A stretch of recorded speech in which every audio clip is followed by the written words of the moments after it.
ஓம் நமோ நாராயணா. மார்கழி மாதம் 12ஆம் நாள் திருப்பாவை 12வது பாசுரம்.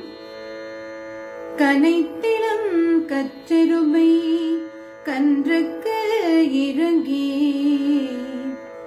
கனைத்திளம் கற்றெருமை கன்றுக்கு இறங்கி, நினைத்து முலை வழியே நின்று பாசோர,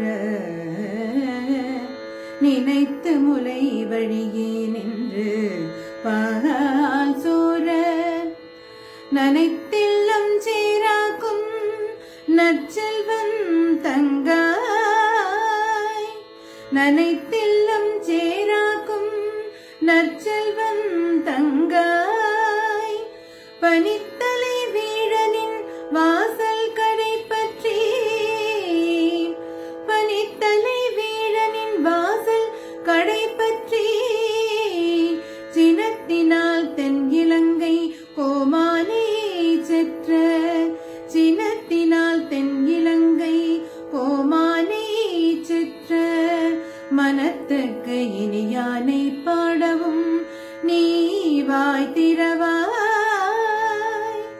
மனத்துக்கு இனியானை பாடவும் நீ வாய் திறவாய், இனித்தான் எழுந்திராய் இதென்ன பேருறக்கம், இனித்தான் எழுந்திராய் இதென்ன பேருறக்கம், அனைத்தெல்லத்தாலும் அறிந்தேலோர் எம்பாவாய், அனைத்தெல்லத்தாரும் அறிந்தேலோர் எம்பாவாய்.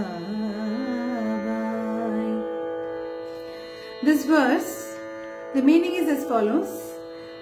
This gopi is a sister of a cowherd who, unlike the duty-conscious one in the previous verse, totally neglects the daily duty of milking the she-buffalo so as to be close to Lord Krishna and serving him.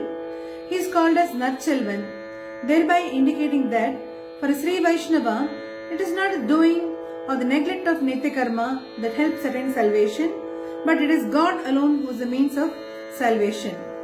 Manathakku Iniyan. Sri Rama is described here. Sri Rama, unlike Krishna, brings joys to the minds of his devotees as well as his adversaries. This is said by Andal, the very personification of the love for Sri Krishna, and hence it is the richest tribute to pay to Sri Rama. Chinattinal. Sri Rama kills Ravana only out of anger when the enemies try to attack Hanuman. So he is always ready to forgive the sins against himself but not against his devotees. So this is the 12th verse of Tirupavai. Andal calls one more girl to join the worship of Pavai Nonbu. Om Namo Narayana.